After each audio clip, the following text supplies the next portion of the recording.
The government has instituted a new Unified Pension Scheme, or UPS, in which central government employees will get guaranteed the average of 50% of their last drawn basic salary as pension once they retire. Now, this is the same provision that used to exist in the old pension scheme, which of course was discontinued. Now, the critical difference between the new unified pension scheme and the old pension scheme is that there is a corpus that will fund these pensions. It'll be a contribution of 18.5% from the government and a contribution of 10% from the employee side. And yet, the opposition is saying that this is yet another rollback from the government. This is basically going back to the old pension scheme after the bluster of the new pension scheme failed. And in state election after election, this became a big talking point issue. Now the Modi government has done yet another U-turn. And the opposition is painting a broader context to this, saying that look at some of the other decisions that have been taken in the last few weeks since the return of Modi 3.0 to power. The scrapping of the lateral entry scheme because it would the withdrawing of the broadcast bill because it had led to a lot of flack with both publishers as well as some of these new age digital companies. And then, of course, referring the Waqf bill to a standing committee of parliament, something that the Modi government has been loath to doing, at least in the first two terms. So the opposition's intention is Modi, unlike its previous two iterations, is now faced with the hard task of taking along both allies and its foes. Therefore, they are saying that this is a U-turn Sarkar. The government, on the other hand, is saying there's nothing wrong in listening to varied voices, whether they are from within government, that of allies, or whether they are from the opposition. But first, the story so far.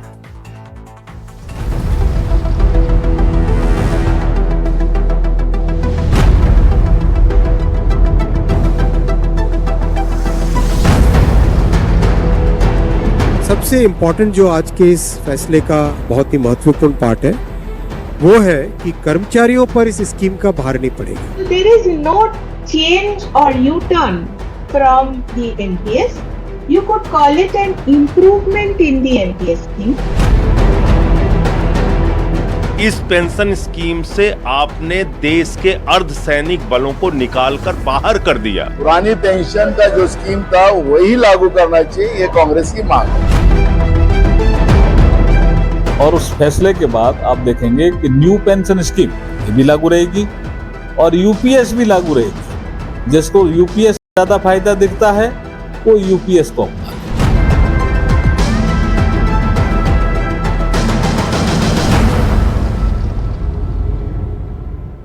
All right, so I want to do a straight-up comparison of these three pension schemes and what it entails, A, for central government employees, what it means for the government exchequer, and of course, what does it mean for you and me, the tax-paying public.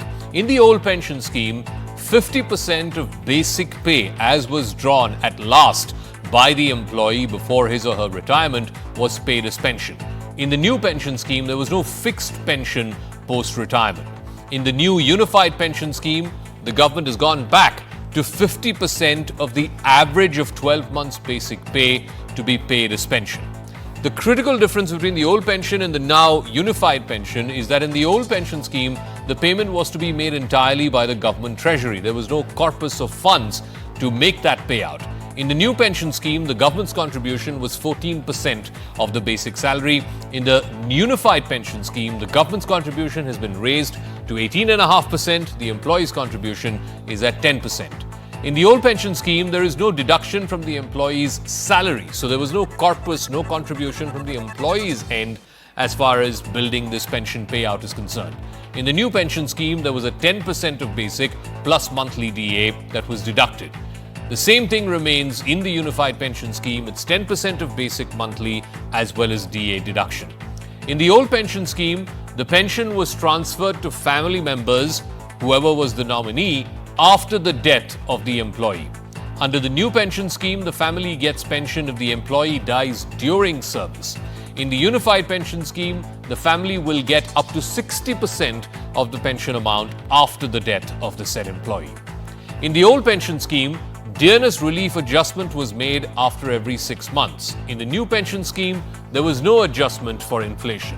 The pension was static. It would be a singular figure over a period of time. In the unified pension scheme, there is inflation indexation for serving employees. So, the question is, on this pension scheme, then the lateral entry scheme, then the broadcast bill, has the government gone around in circles? Has it gone and made a series of U-turns? That's the allegation, the charge from the opposition. The government, of course, holding fort. Let me now open this up to our panelists. Shehzad Poonawalla, national spokesperson of the BJP, is joining us. Sanjay Jha, author and political analyst with sympathies to the Congress party. Smita Prakash, editor of ANI, and Rashid Kidwai, senior journalist, also joining us. Shehzad Poonawalla, so the contention of the opposition is the unified pension scheme, the new UPS as you're calling it, is simply old wine in a new bottle. You're basically going back to the old pension scheme, which is a guaranteed assurance of 50% of basic salary drawn by that said employee to be given to him or her as pension after superannuation. First of all, Zaka, thank you for having me, and it's good to have you back on your 9 p.m. slot. But Zaka, when did an improvement start becoming a U-turn? Every government scheme, every law, in course of time, you find successive governments making improvements, adjustments, changes, so that more people and their suggestions can be included. For instance, in this particular case, today we have a situation where we've created two infrastructures. One is the UPS infrastructure, where you have an assured pension, you have an assured family pension, you have an assured lump sum payment, you have an assured minimum pension, and you have an inflation indexation. If somebody wants to opt for this infrastructure, they go here. If they want the other one, the NPS, they can continue to do that and be in that particular structure. Though both options are being given. A U-turn is when on a topic like this, where the Congress party used to keep saying OPS, OPS, you remember they ran their entire election campaign, OPS, OPS, OPS, and I have greatest regard for my good friend Sanjay, but there's no official spokesperson of Congress, because they are the ones who actually did a U-turn. Zaka, in 2024 manifesto, I searched with magnifying glass, microscope, binoculars, everything at my disposal. I could not find OPS mentioned in their manifesto. And by the way, where has been the OPS implemented in Telangana? Where was the OPS implemented in Karnataka fully? Where has the OPS been implemented fully in Himachal? And if anybody has done a U-turn, it is the Congress party. You remember what they used to say about NPS? Here is a statement. Reviving old pension scheme is a bankruptcy recipe. Mantek Singh Ahluwalia while backing NPS. Raghuram Rajan, NPS is a good scheme, and then he goes on to say converting new pension scheme into old is a no-go area. Manmohan Singh said pretty much the same thing. Praveen Chakravarti, schemes like OPS will only exacerbate the gap between rich and poor states. This means that if anybody has done a U-turn on this, like they did on GST, like they did on Rafale, like they did on the farm laws, is the Congress party. And therefore, with as much respect I have for Sanjay Jha, who's a suspended Congress leader, the official Congress leader is missing on your show, Zaka. That itself shows Sanjay Jha, there are 23 lakh central government employees. The total outlay as per the Union Budget 23-24 and the cost of the public exchequer for central government employee pensions was 2.3 lakh crores. If you were to go to the old pension scheme, which envisaged no corpus, no funding either from the government side or from the employee side, that figure would have doubled. In this case, by having 18.5% contribution from the public exchequer and 10% contribution from the employee, the government is saying the only additional burden, if employees were to opt for this unified pension scheme, will only be an additional 6,000 crores. So, first of all, as Shehzad is saying, it's not a U-turn. And second of all, the extra cost to the exchequer is just 6,000 crores. Zaka, good evening. You know, just to borrow from my friend Shehzad, because he used the word suspended very often, if you do the comparison, and I need to congratulate you for actually doing a very fair and a very correct, accurate and a dispassionate comparison of the three schemes. Anybody can see for themselves that Mr. Modi's government was suspending the employees of India's government from the tallest tree by the thinnest thread, making them so financially insecure about their own future. Here is my point. The reason why Mr. Modi's government is now doing these classic U-turns, including on pension, is because they realize that they will be superannuated soon enough if they don't discontinue with their programs. Now, as somebody who's a student of economics, let me tell you this. Look at the larger context, Zaka. India is seeing a very severe, shall we say, job crisis. Public sector jobs are not being filled. You can see how the agitations are happening all over the country on jobs. Now, the problem is that India's population will start aging at sooner rather than later. Already, Mr. Modi's government has destroyed the demographic dividend story. Now, if government employees don't get the comfort of having a stable post-retirement income, what do you want them to do? Firstly, they're not as well paid as the private sector. They don't have huge investments in land or real estate or gold or, in tax havens as most of Mr. Modi's friends do. So here is the larger point that, this excuse that, the government will be overburdened. Look at what the number you have correctly shown.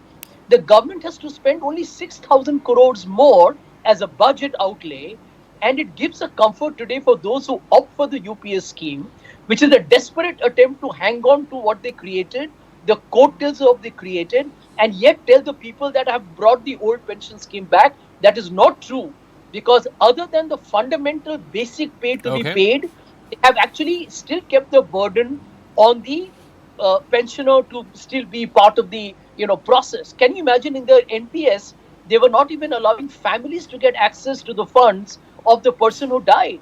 I mean, how callous and cold and extremely cynical can this government be? Okay. And I'm glad it has been challenged. It's an electoral rout for the BJP if they didn't do it. So let me ask Smita Prakash, it's not just about OPS or UPS. The issue, Smita, is that for the first time, the Modi government, after returning to office for the third time in the last 3 months, has seemingly gone back on the lateral entry for bureaucrats. The UPSC was asked to take off that advertisement.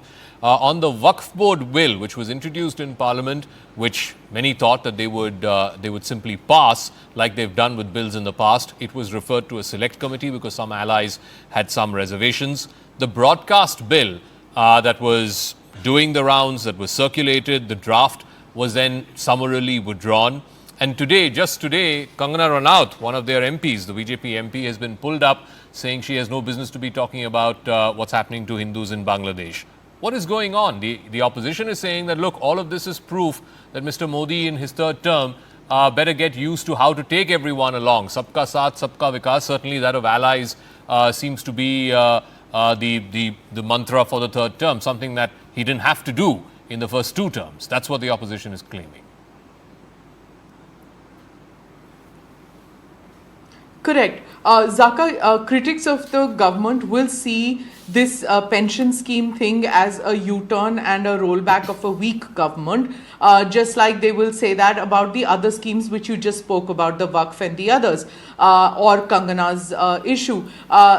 One, granted, it is certainly a weaker government as compared to what it was in 2019 and 2014. There's no denying that. But those who want to see a positive spin on that will see this as a course correction by a government that has learnt not to be tone deaf because of the sheer numbers that they had, and after the rap on the knuckles that they got in the third term. So I would think that that it is course correction. It is something that the government has perforce learned to do, if you want to say, to be sensitive to what people are telling them. Feedback mechanism is working, and they realize that if they don't do that, it's going to affect them electorally. Whatever tall claims that that might be said that this is being done for the good of the people, yes, it is being done for the good of the people, but a government is always political in nature, especially the kind of democracy that we have in our country, where every couple of months we have elections. And yes,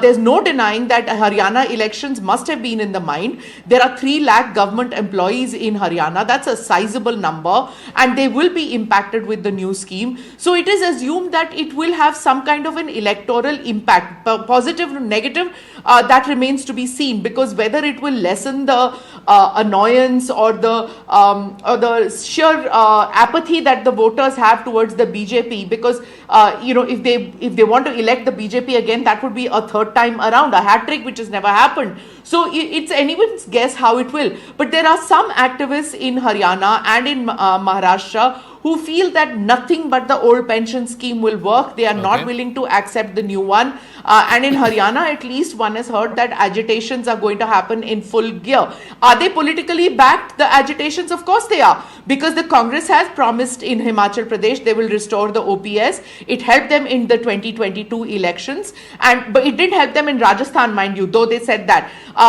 It certainly didn't win them the state. So in Haryana and Maharashtra, it could play a determining factor.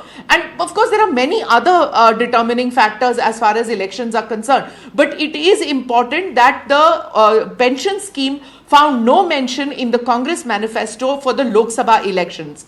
But for the state government elections, it will. And already you're seeing that, state governments some of them have started implementing it. Now, there are, as you mentioned, 23 lakh government employees in the country. They stand to benefit from this UPS. And if all states start implementing them across the board, that means 90 lakh families will benefit. 90 lakh families getting a pension scheme which will come in their favor is certainly something the government must have kept in mind. Whether it helps them politically or not, it is an administrative decision which is good. So Rashid, one way of robbing the opposition from, going after the government is by robbing the issues and their talking points, whether it is on caste, whether it is on this lateral entry business, whether it is on now this OPS versus UPS. Basically, it's also politically astute for a government to go out there and ensure that the opposition has no talking points, because whatever talking points they have are being addressed. So if a government is being responsive, the big accusation against Modi 1.0 and 2.0 were like you're bulldozing your way through with farm laws and other things. But at least in this case, Rahul Gandhi raises the issue of no reservation in the lateral entry ad. The next day it's changed. So now Rahul Gandhi has no issue to attack the government with. He has to find a new issue.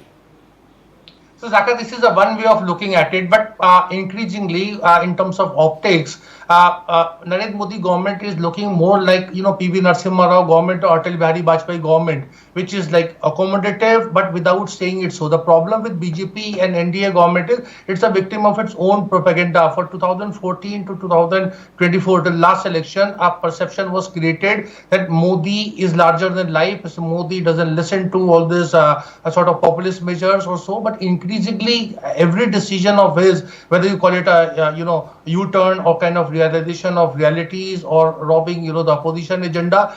End of the matter is this is also clear afterthought.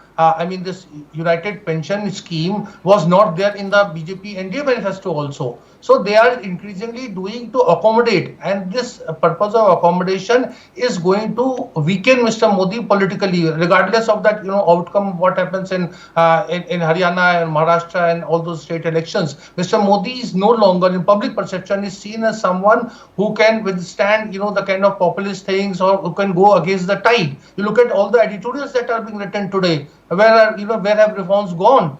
So these are the challenges. Mr. Modi will find it. You can go on justifying it. In India, the best part is nothing is settled. Political parties have different yardsticks when they are in opposition and when they are in government. Look at that, pension thing with the government. If Congress comes back, and in Congress, as Shehzad was saying, there are a lot of people like even Chidambaram and Praveen Chakrabarti who are opposed to this old pension scheme. But now it's being used. And one final point, Zaka. Mr. Modi could have used this opportunity if he had called all party meet or some kind of consensus building. But this is something that he doesn't do. So politically, what Mr. Narasimha Rao would have done, or Mr. Atal Bihari Vajpayee would have done, they would have got all the opposition leaders on board. Because remember, nobody is opposing it.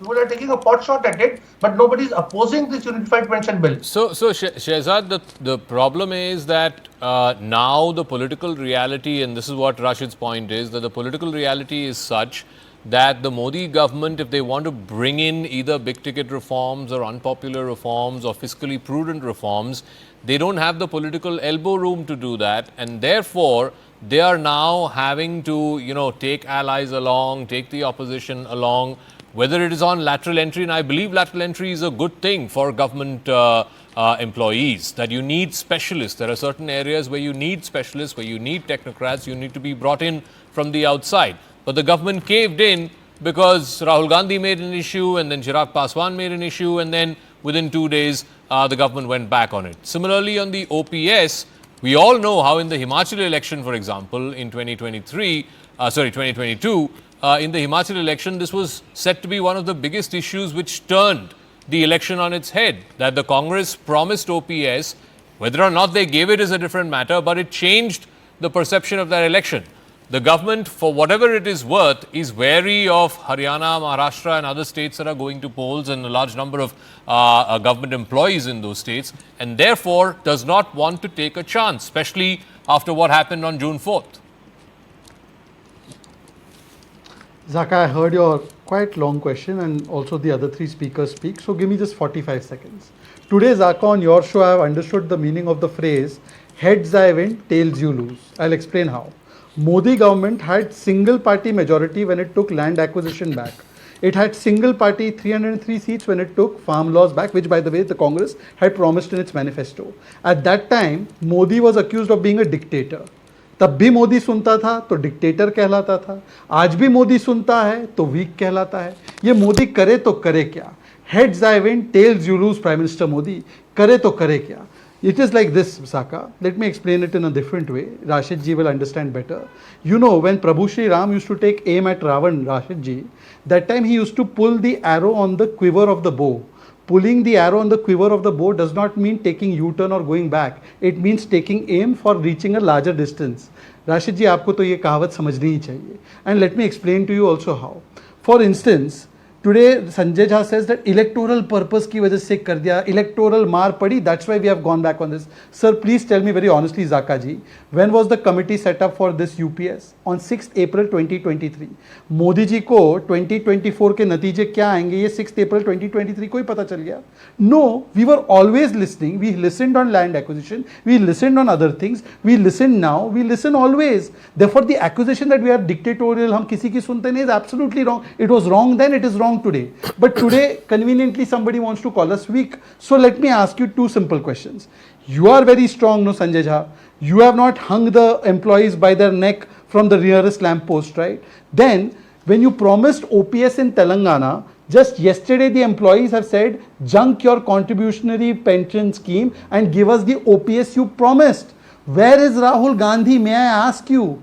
Why isn't he implementing OPS in Telangana? Why isn't he implementing OPS fully in Karnataka if he thinks this is the solution? And you have gone back on NPS. You said NPS is draconian. That means Manmohan Singh, for his entire tenure till 2013, set the NPS in position and then started it and implemented it. Was he implementing a draconian infrastructure of pensions? Mr. Sanjay Jha, I at least expect you to be suspended only in position, not in logic. Okay, Sanjay Jha, respond to that. If the Congress the Congress party has not made any bones about how they won Himachal Pradesh, this was one of the singular reasons why the election turned on its head. But you promised the same thing in Telangana, you promised the same thing in Karnataka. You've not implemented it simply because the math just does not add up. It will literally bankrupt a state if you were to pay the old pension scheme without a corpus of funds entirely from the government treasuries. The Congress knows that, realizes that, and that's why they are not being able to implement it in Telangana or in Karnataka. Well, firstly, Zaka, let me tell you, they are all in the process of being implemented. Here is the larger point, that this is the beauty of democracy, Zaka. A 56-inch chhati can shrink to 56-centimeter chhati after the election verdict of June 4th, 2024. By the way, if anybody thinks that Mr. Modi's government's several U-turns is because the government has suddenly discovered the beauty or the charm of democratic consensus, let's not fool ourselves. They are being forced to do it. Full credit goes to Rahul Gandhi and the Congress and the India Alliance for putting this government on the map, for the simple reason that they chose to ignore the realities of the economic devastation that India has gone through. This government is on the mat because they have for long been extremely indifferent to the voices of the average common man. And Zaka, that is the truth. You see, one of the things that we tend to ignore is that at the bottom of the pyramid, the India story has ignored large sections of people who don't know what does Mr. Modi talked about when he says 5 trillion economy and the third largest economy. It has no meaning whatsoever. Can you imagine that 50% of people in India don't even get 3 meals a day? 30% of our children are malnourished. No, no, Look at the number of I people agree with all of from these Just one statistics. Your Just one statistics line. are par for course. But my point is, Sanjay Just Jha, one line. politically, what does it mean? I mean, the BJP is still in power. Mr. Modi is still very much in power and will likely be through to the end of his term. You know, Zaka, It means nothing. Zaka, let me tell you, we know that a week is a long time in politics.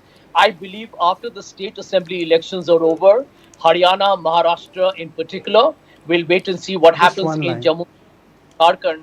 You will see in New Delhi a severe earthquake, because if Mr. Modi believes that he can continue to run this government with two allies who are basically waiting and watching the views on the Waqf board.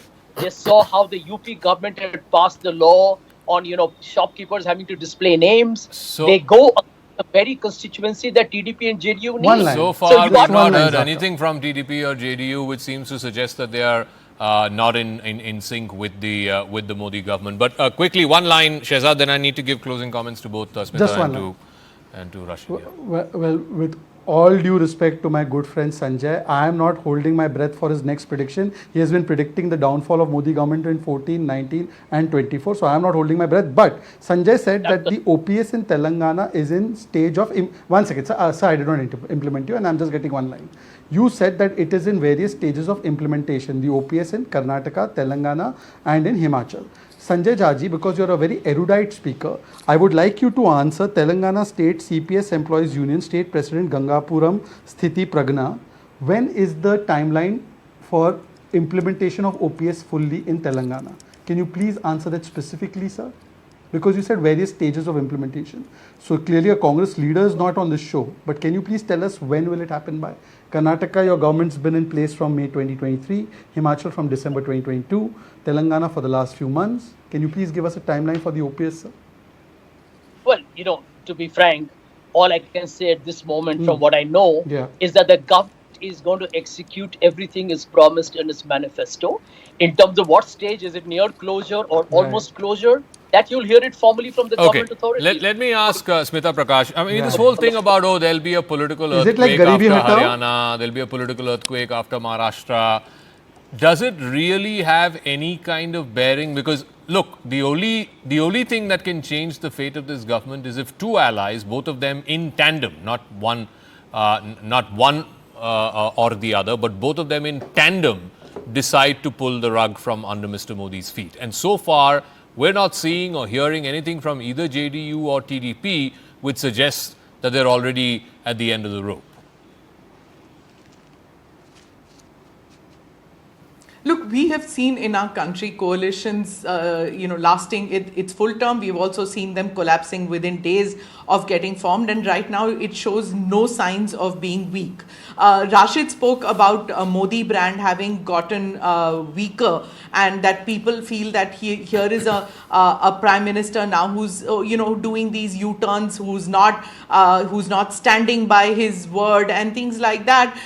Yes, Modi of 2014 and a Modi of 2019 certainly has got a shocker in the election verdict of 2024. But the fact is that is brand Modi more important today, or is brand BJP 3.0, which has become NDA 3.0? What is more important for the country? For the country, I think it is a stable government that is more accommodating. What is more important, and if that stable government is more accommodative as compared to what it was in the past, for the people of the country, it is really beneficial. I don't care about political parties. They can say whatever they want to, whether hamari baat maan li, the leader of our party has got a lateral entry into PMO, which is why what he says is what the PMO is doing. These are kind of social media tropes that one is getting to see. Those are political parties. But if the election has made the BJP or the NDA more accommodative, more sensitive to what the people want, that is a good thing for the people of the country. So it doesn't matter. Do you remember, Zaka, the first term of Modi? What was it that great economists like Arun Shourie used to say, that this is like UPA plus a cow? That's what he used to say. I don't know the exact words, but that's what he used to say, because reforms were slow in the coming. What are we seeing today when state elections are coming on, one after the other? Oh, everybody is promising free electricity, free gas, free cylinder, free bus rides. Everything is coming. Bhupinder Hooda in Haryana has promised 1 lakh jobs in the first year. Where? How? Who's going to implement them? How is it going to come about? Where will the direct recruitment through UPSC? How will it going to happen? कोई फर्क नहीं पड़ता. Just promise everything and anything. We'll see after elections are held. Okay, Rashid, final word. The point is that, there are governments, there is the nature, the political nature of governments. Clearly, it is no one's case, Rashid, that Modi 3.0 will work in the same framework, will work in the same manner as Modi 2.0 did or Modi 1.0 did. But the success and the sign of success, politically speaking at least, of a party or a coalition or a government is in ensuring that varied interests are taken care of, that varied sort of power centers, if you will, are accommodated, and varied groups are taken along. That's truly the essence of Sabka Saath, Sabka Vikas. If that means changing the narrative in Haryana or in Jammu and Kashmir or in Maharashtra, I don't know if it will, but if it means changing the narrative in those states, then so be it. But I don't think the results of those elections are going to materially have any bearing on the continuance of Modi 3.0. Zaka, I think in politics, survival is very important. But we must remember P.V. Narasimha Rao completed his term. So was Atal Bihari Vajpayee from 1999 to 2004. But then what happened next? So politically, Mr. Modi's graph, or for the better NDA BJP's graph, is on the decline, and there are no two views about it. And that should worry Shehzad Punewala. It is that Iqbal, the grace of the government that is falling by the day. In 10 years, 2 U-turns, if you can, so rollbacks, and in 3 months, 6 U-turns. So there is a world of difference, and no amount of sort of, spin would work, because, Janta hai, sab janti hai. All right, we'll leave it at that. We'll see how this story plays out. Thank you very much to all our guests.